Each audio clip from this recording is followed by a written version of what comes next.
Hello and welcome back to our sustainable journey. I'm Steve. I'm Steph. And today we're gonna it's a nice spring day.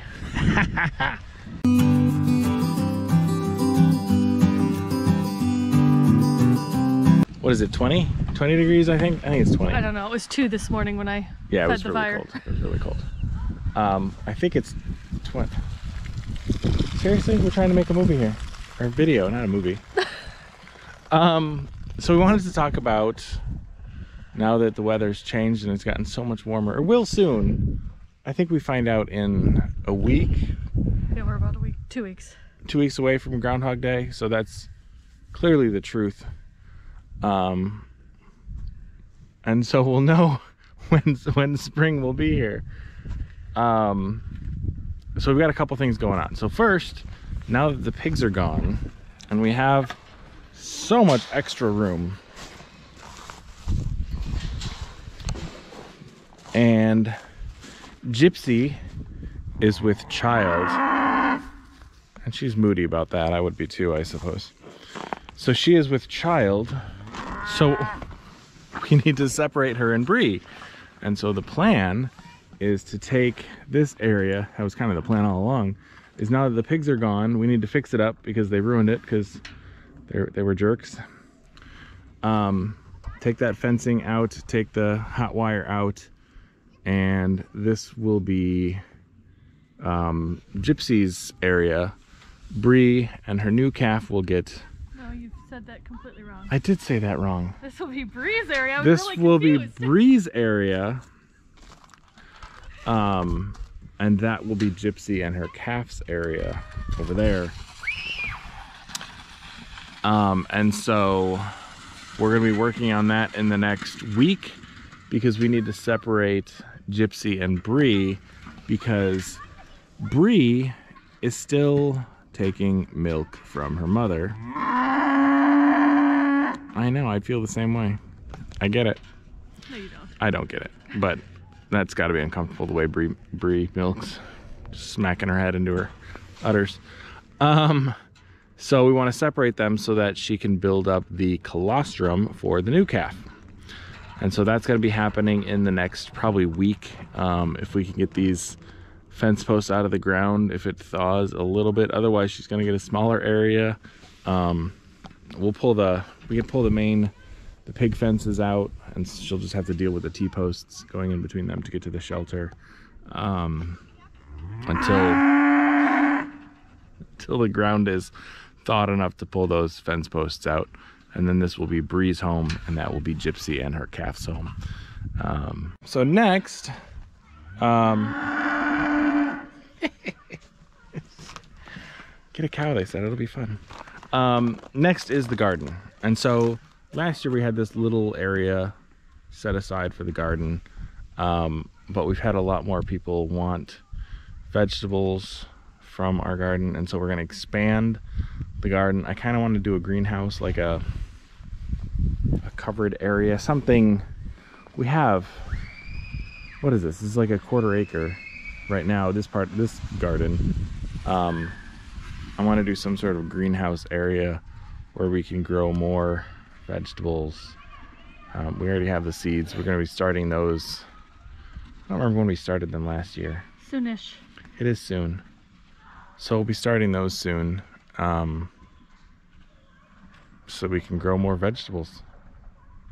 So we'll be clearing that up. I'm trying to figure out if we want to do the raised beds like we did last year, because they worked out really well, or if we want to do the one that I can't pronounce, the hugelkultur, where you're, what is it called? Hugelkultur, where you take like a rotten tree, and if you look out in the woods, you can see that we have plenty of them, and you lay it down and you kind of cover it up, and as it rots and deteriorates, it gives nutrients to the garden. But we also have the worm castings that I'm stockpiling so that we can, and cow manure, we have a little bit of cow manure that we can also use to fertilize. So we've got plenty of options, so I don't think we necessarily need to do the hugelkultur. All these Scandinavian words, I don't know. So that's an option too. But plan is to keep it in this area for now, and we're going to be starting that in the coming weeks. And then because we have this extra area over beyond that side of the driveway, so that's probably an acre and a half, we're going to add some more chickens, some meat birds. So we're trying to figure out what kind we want to go with, whether we do the Cornish cross that everybody under the sun does, or just something more a little bit more sustainable. There's a lot of other options for meat birds out there, and I'd rather do something, I don't know, more healthy. Those birds just seem so depressing, because they basically live for 10 weeks, they grow to be huge, and they have awful lives because they can't, they're lethargic and lazy and sickly and just, but that's like the standard breed for everybody is those Cornish crosses. I don't know, I'm not a fan. So we'll see what we do there, but we've got plenty of land over there to build some chicken tractors. I don't know if we go with the Suskovich ones or the Saladin ones. I'm torn. Try one of each. Try one of each, right. We may try one of each. And then the other thing is we want to take the birds that are currently in the barn and the coop and possibly put them out there as well, in some sort of mobile coop for the layers. Since we'll have them all in one area, we can get it all electro-fenced and all that good stuff. So that's part of the process too. So you can see. All right, let me show you this. I know. Bree, her pastime is watching these crazy people slide down our hill. And she'll just, half the time she'll stand at the fence and just stare at them like, you guys are the craziest people I know. Or chase them up and down the fence line. Yeah, she thinks they're playing with her. She'll run after them and chase after them. What's up, Bree? So, and I hope that's everything we have going on this spring, right? I can think of nothing else. I'm sure there's more. Oh, there's plenty more, I'm sure. But those are the big spring projects that we're starting. Probably this week we need to get started on all of these things because spring will be here before you know it. It's January 21st right now today. So it'll come quick. So we need to do a rainwater collection system that's the of other some one. sorts That's for the other one the we keep animals. talking about. Yep. That would be helpful. I just have no interest in doing that right now because everything is frozen. And so water and all this ice, you can see the ice leading to the barn. I don't want to do anything with water just yet. I'm trying to figure out where the pigs are. Oh, and that's the other thing is we actually heard from the butcher because the pigs have been slaughtered, and they're processing them now. They weighed 322 pounds hanging weight. This was hanging weight, so this is after gutting. So live weight was probably around 400 pounds. So hanging weight was 322 and 314. So about 600 pounds of pork. She told me 75 pounds approximately of bacon alone.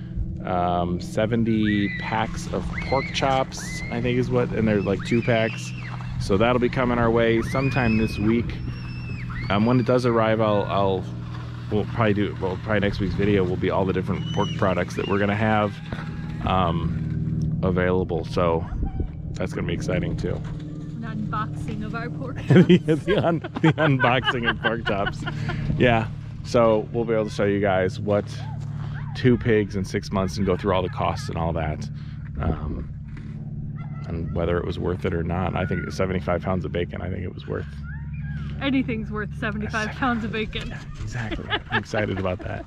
So we'll see how good it is, and we'll have lots of pork meals soon.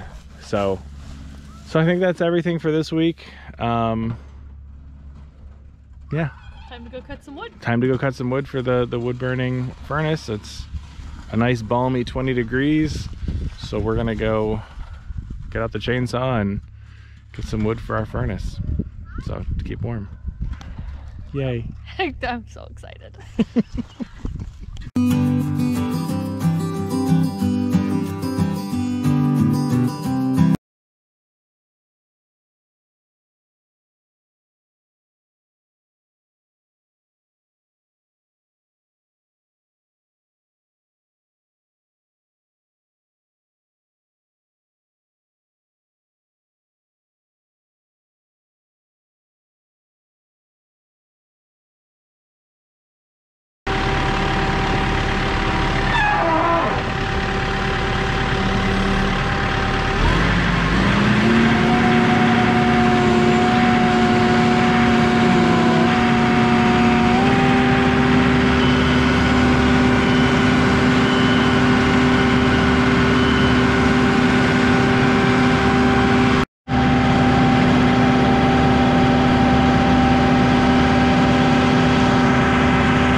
You need a tractor.